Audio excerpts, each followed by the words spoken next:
कहानी की शुरुआत होती है और हमें एक क्राइम नोवेलिस्ट के बारे में पता लगता है जिसका नाम है हार्लन। हार्लन बहुत ही अमीर है। इसके पास एक आलीशान बंगला है और एक बहुत ही बड़ा परिवार। और आज हार्लन 50 साल का होने वाला है, इसलिए उसने अपने पूरे परिवार को इकट्ठा किया है ताकि वो धूमधाम से अपने बर्थडे का सेलिब्रेशन कर सके।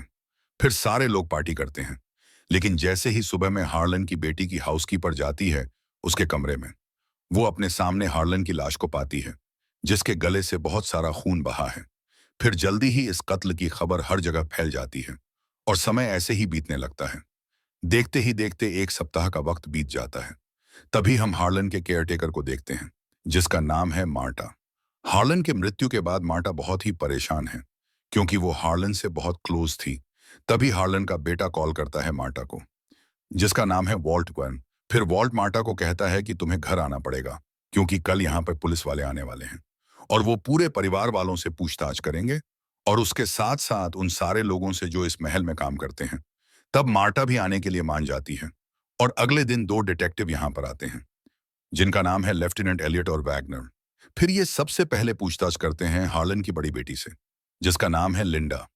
लिंडा बड़े ही शांत होकर बैठती है और इनके सारे सवालों का जवाब देती है। तभी यहाँ पर हम एक प्राइवेट डिटेक्टिव को देखते हैं जिसका नाम है बेनोआ ब्लांग, और ब्लांग भी इंटरव्यू करके सवाल पूछने लगता है। फिर लिंडा के बाद बारी आती है उसके पति की जिसका नाम है रिचर्ड ड्राइसडेल। ये लोग सवाल जवाब करने लगते हैं और बहुत सारे सवाल पूछे जाते हैं। फिर बुलाया जाता है जोनी नाम की लड़की को।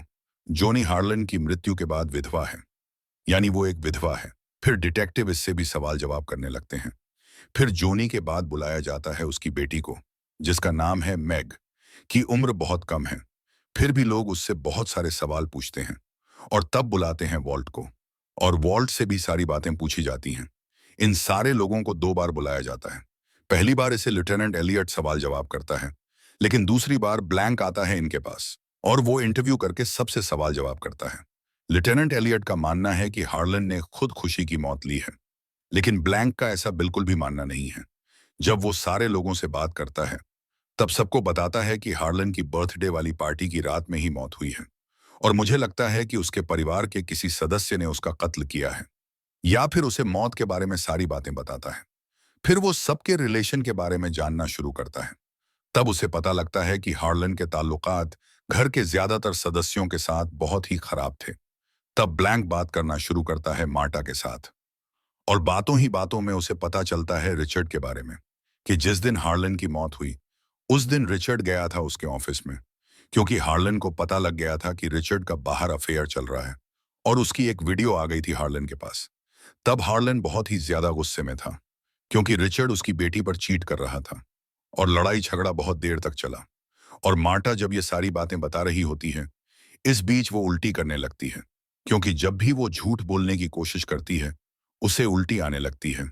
और ब्लैंक की लिस्ट में सबसे पहला नाम है रिचर्ड का और वो पहला सस्पेक्ट है, लेकिन दूसरे सस्पेक्ट के रूप में नाम आता है जोनी का, क्योंकि जोनी ने हार्लन से बहुत सारे पैसे चुराए थे और हार्लन को इस बारे में पता लग गया था।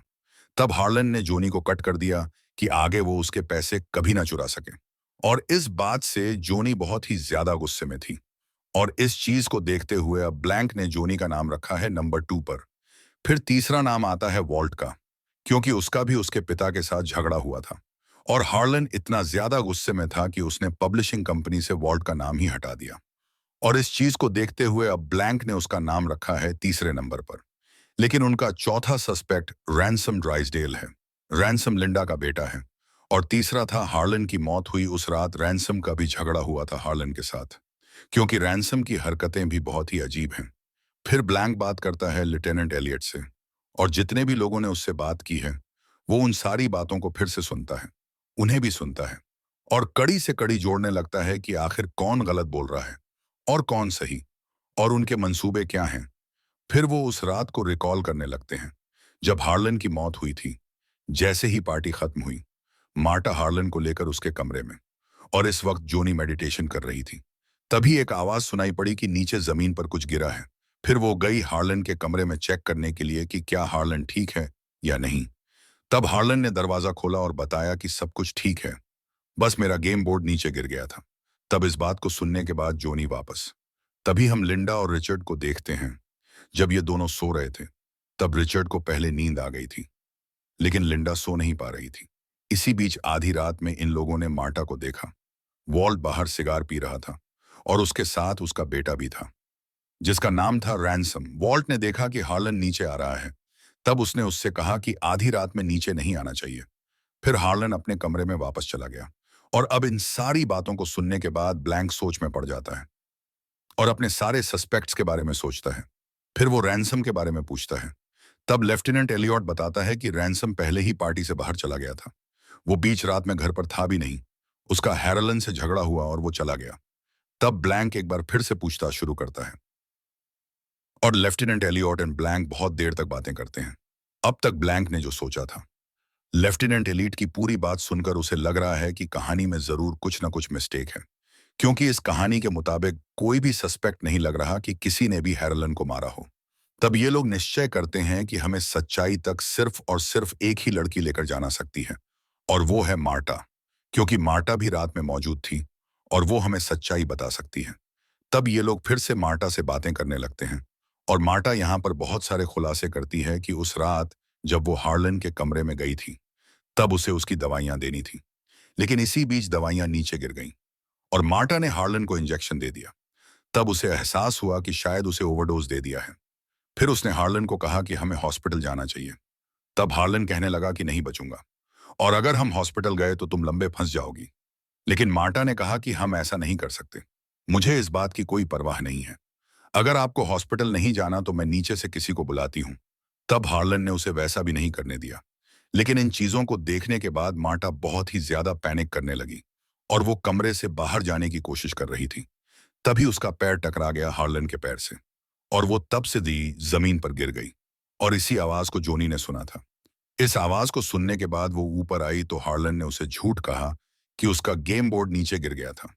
तब जोनी भी नीचे चली गई तो मार्टा एक बार फिर से लगी और इस चीज को देखते ही हार्लन से समझाने लगा और कहा कि मुझे पता है कि तुम्हारी माँ एक इमिग्रेंट है और उसके पास पूरे डॉक्यूमेंट भी नहीं है, तो अगर कुछ भी ऊपर नीचे हुआ तो तुम्हारा पूरा का पूरा परिवार तबाह हो सकता है, और मैं ऐसा बिल्कुल भी नहीं चाहता। इसलिए मैं जैसा कहता हूं तुम बस वैसा करो।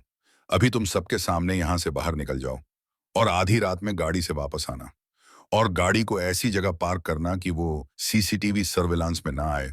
फिर पीछे के दरवाजे से ऊपर आना। और मार्टा ने भी ऐसे ही किया। वो सीढ़ियों से ऊपर आई, लेकिन इसी बीच एक सीढ़ी टूट गई। फिर वो हार्लन के कमरे में पहुंची और उसके कपड़े पहन लिए, और उसके कपड़े पहनने के बाद वो सीढ़ियों से नीचे उतरने लगी। तभी वॉल्ट ने उसे देखा और वापस जाने के लिए कहा। फिर इस दृश्य को देखकर हमें समझ में आता है कि वॉल्ट ने आखिर यहां पर कैसे देखा था। उसने हार्लन को नहीं बल्कि मार्टा को देखा था, और यहां पर मार्टा का काम हो जाता है। फिर मार्टा कपड़े बदलती है और सीढ़ियों से वापस उतरने लगती है, लेकिन वो जैसे ही नीचे जाती है वो घर की सबसे बूढ़ी महिला को देखती है जिसने मार्टा को देख लिया है। तब उसे देख करके बहुत ही बुरी तरीके से डर जाती है, लेकिन थोड़ी देर के बाद वो बूढ़ी औरत जैसे ही अपना मुंह खोलती है वो रैंसम का नाम लेती है कि उसे लगता है कि ये रैंसम है। तो मार्टा की भी जान में जान आती है और वो वापस निकल जाती है। मार्टा ने अपनी लगभग कहानी यहाँ पर ब्लैंक को और लेफ्टिनेंट एलियट को बता दी है, लेकिन उसने ज्यादातर चीजें छुपाई हैं, जैसे कि दवाइयों के बारे में, कि वो शक के घेरे में ना आए। फिर इन बातों को सुनने के बाद ब्लैंक मार्ता को कहता है कि तुम मेरा साथ दो, मुझे बहुत सारे सबूत इकट्ठा करने हैं। जो सबूत लगभग गायब हो चुके हैं। यहाँ के कैमरे के फुटेज गायब हैं और उसके साथ साथ और भी बहुत सारी चीजें। उन सारी चीजों को मुझे निकालना है। मुझे तुम्हारी मदद चाहिए क्योंकि तुम इस जगह से भली भांति वाकिफ हो। तब मार्टा भी मान जाती है क्योंकि वो चाहती है कि वो सारे केस के सारे सबूतों को अपने हाथों से तबाह कर दे जिसमें भी उसका नाम आने वाला है, और अगर वो साथ रहेगी ब्लैंक के तभी वो ऐसा कर पाएगी। इसी बीच हार्लन का वकील आता है यहाँ पर क्योंकि हार्लन की वसीयत पढ़ी जाने वाली है। लेकिन वकील एक नया खुलासा करता है कि जब वो बाथरूम में बैठा था तब उसने हार्लन और रैंसम को बात करते हुए सुना था, और हार्लन ने जैसे ही अपनी वसीयत की जिक्र की और रैंसम उस पर चिल्लाने लगा और उसने धमकी दी। फिर इस बात को सुनने के बाद घर के सारे लोग आश्चर्यचकित रह जाते हैं और वो रैंसम से पूछते हैं। तब रैंसम इंटरव्यू करके सबसे बदतमीजी करने लगता है। तभी हम बाहर ब्लैंक को देखते हैं जिसके पास हार्लन का कुत्ता आता है और सीढ़ी का टूटा हुआ टुकड़ा लाकर रख देता है। जिसे थोड़े समय पहले यहां से मार्टा ने फेंक दिया था। तब इस टुकड़े को देखते ही ब्लैंक चौंक जाता है। वो टुकड़े को लेकर के भागता है घर के अंदर, ताकि वो कड़ी से कड़ी को जोड़ सके। तभी हम वकील को देखते हैं, जो पूरी वसीयत पढ़ता है। और इस वसीयत को सुनने के बाद सबकी हालत खराब हो जाती है, क्योंकि हार्लन ने अपनी पूरी प्रॉपर्टी नाम में कर दिया है, मार्टा के। और मार्टा का नाम सुनते ही सारे लोग भड़क जाते हैं, क्योंकि इनके लिए मार्टा सिर्फ एक नौकरानी थी। अब तक ये सारे लोग मार्टा से अच्छे से पेश आ रहे थे, लेकिन जैसे ही उन्हें ये बात पता लगती है, सारे लोग मार्टा पर टूट पड़ते हैं।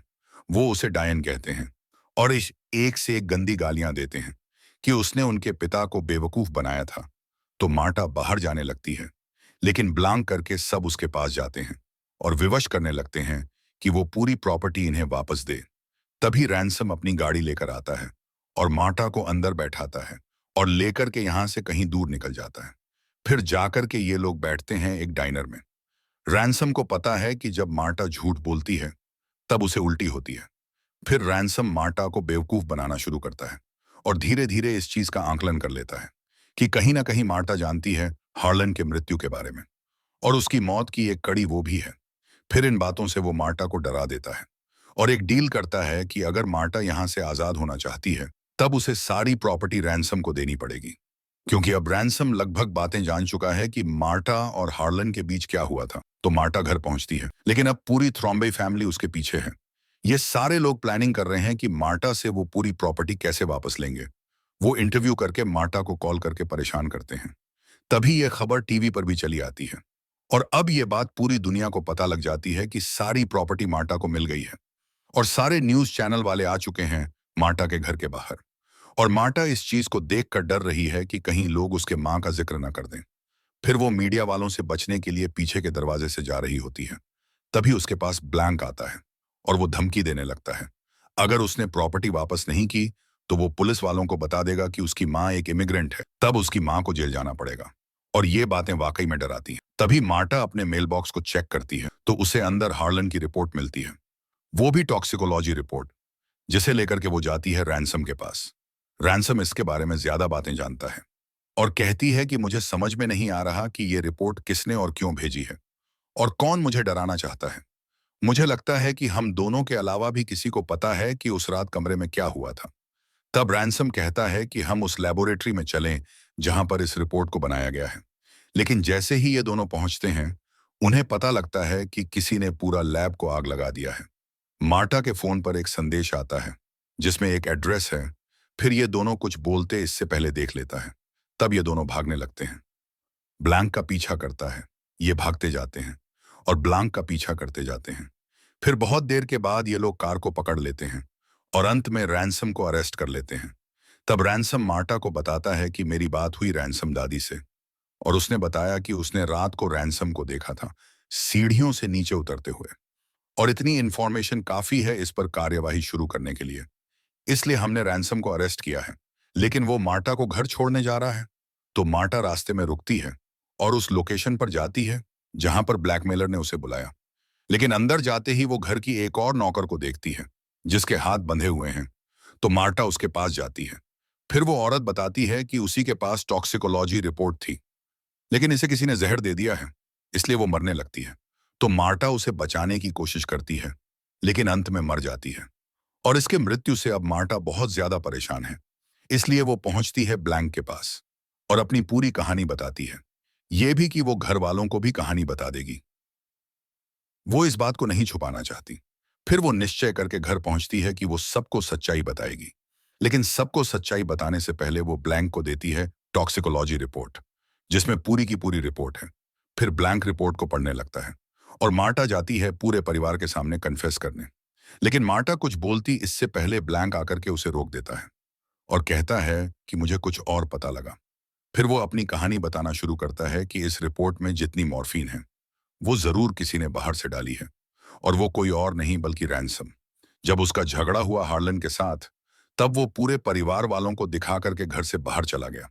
लेकिन बाहर जाने के बाद उसने अपनी गाड़ी रोकी और वापस आया हार्लन के कमरे में पीछे के दरवाजे से। और जो दवाइयां हार्लन को देने वाली थी, उसमें उसने मिलावट की ताकि हार्लन मरे, और उसकी पूरी जिम्मेदारी मार्टा पर। फिर वो मार्टा को बताता है कि तुमने बिल्कुल सही डोज दिया था, तुमने दवाइयों को नहीं बदला था, दवाइयों को रैनसम ने बदला था। फिर इतना कहते ही वो लेबल को हटा देता है जिसे रैनसम ने बदल दिया था। इसलिए मार्टा बेगुनाह है, उसकी कोई भी गलती नहीं है।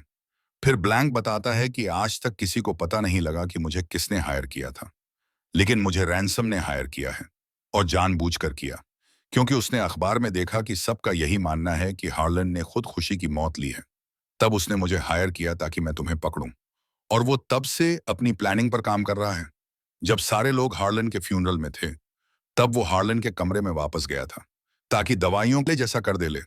लेकिन उसी बीच उस नौकरानी ने देख लिया, और वो समझ गई कि रैनसम का जिम्मेदार है। तब उसने रैनसम को ब्लैकमेल करने के लिए वो रिपोर्ट भेजी।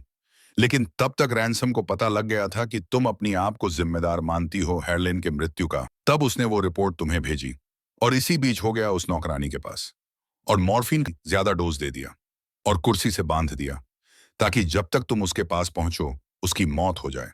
और उससे पहले उसने पूरे के पूरे लैब को आग लगा दिया था। उसे ये बात पता भी नहीं थी कि तुम्हारे पास एक रिपोर्ट है, और वो चाहता था कि हर जगह में तुम फंसो। फिर ये सारी बातें ब्लैंक जाकर के बताता है रैनसम को। लेकिन रैनसम हंसता है, वो जानता है कि सबको सच्चाई पता लग गई। फिर भी वो कहता है कि कोई कुछ भी साबित नहीं कर पाएगा, कोई इस बात को साबित नहीं पाएगा कि मैंने कुछ भी किया है। ताकि फोन पर हॉस्पिटल से कॉल आता है, और उसे पता लगता है कि जो नौकरानी वहां पर मर रही थी वो सरवाइव कर गई है। और इस बात को सुनते ही मार्टा खुश हो जाती है, क्योंकि अगर वो जिंदा बच गई तब वो गवाह दे सकती है रैनसम के खिलाफ, क्योंकि उसने रैनसम को देखा था। तब जैसे ही रैनसम को ये बात पता लगती है, वो आग बबूला हो जाता है और सबके सामने अपने गुनाहों को कबूल करने लगता है कि उसने ये सारी चीजें की, और परिवार के हर एक सदस्य की बुराई करता है कि वो सबसे बदला लेना चाहता था। और इतना कहने के बाद हो जाता है मार्टा के पास और बताता है कि तुम्हें कोई नहीं बचा सकता, तुम अभी भी जेल जाने वाली हो, सबका शक तुम पर ही है, सारे केस के सारे सबूत तुम्हारे खिलाफ हैं। फिर इन बातों को सुनते ही मार्टा उल्टी कर देती है, यहां पर रैनसम के मुंह पर। तब रैनसम को पता लगता है कि मार्टा अब तक झूठ बोल रही थी, यानी कि वो नौकरानी मर चुकी है। और मार्टा ने सबसे झूठ कहा था कि हॉस्पिटल वालों ने बताया है कि वो अभी भी जिंदा है। और इस खुशी में रैनसम ने अपने गुनाह को कबूल कर लिया, जिसे पुलिस वालों ने अपने फोन में रिकॉर्ड कर लिया है, और सारे सबूत अब रैनसम के खिलाफ हैं। तब इस चीज को देखते ही रैनसम फिर से आग बबूला हो जाता है। वो एक चाकू उठाता है और हमला कर देता है मार्टा पर। तब उसे पता लगता है कि ये नकली चाकू है, और पुलिस वालों के पास अब एक और केस है, अटेम्प्ट ऑफ मर्डर का, जिसे वो रैनसम पर लगा सकते हैं। फिर वो रैनसम को लेकर के जाने लगते हैं, और इस चीज को देखने के बाद सारे परिवार वाले आश्चर्यचकित हैं कि ये क्या हो रहा है। तब मार्टा बात करती है ब्लैंक से, और उसे कहती है कि आपको कब पता लगा कि मुझे उस कत्ल के बारे में पता था। तब ब्लैंक कहता है कि पहले दिन से, जब मैंने तुम्हारे जूतों को देखा, उस पर खून के छींटे हैं, तब भी मैं समझ गया था कि तुम्हें कुछ पता है, लेकिन मैं जानता था कि कत्ल को तुमने अंजाम नहीं दिया। फिर ब्लैंक भी यहां से जाने लगता है। तभी लिंडा जाती है हालन के कमरे में, और उसे वहां पर अपने पिता की चिट्ठी मिलती है, जिसमें उसने बताया है कि रिचर्ड उसे चीट कर रहा है। तब लिंडा भी बाहर आ जाती है, और पुलिस वाले रैनसम को लेकर चले जाते हैं। तभी घर के सारे सदस्य देखते हैं और मार्टा को बालकनी में, और जिस तरीके से मार्टा खड़ी है, इन सबको पता है कि मार्टा ही इस घर की मालकिन है, और ये सारे लोग बेघर हो गए हैं। और ये फिल्म यहीं पर खत्म हो जाती है। तो दोस्तों, हमारी आज की ये वीडियो यहाँ पर खत्म होती है। अगर आपको हमारी ये वीडियो पसंद आई हो तो इसे लाइक करें, शेयर करें और चैनल को सब्सक्राइब करें। Thank you.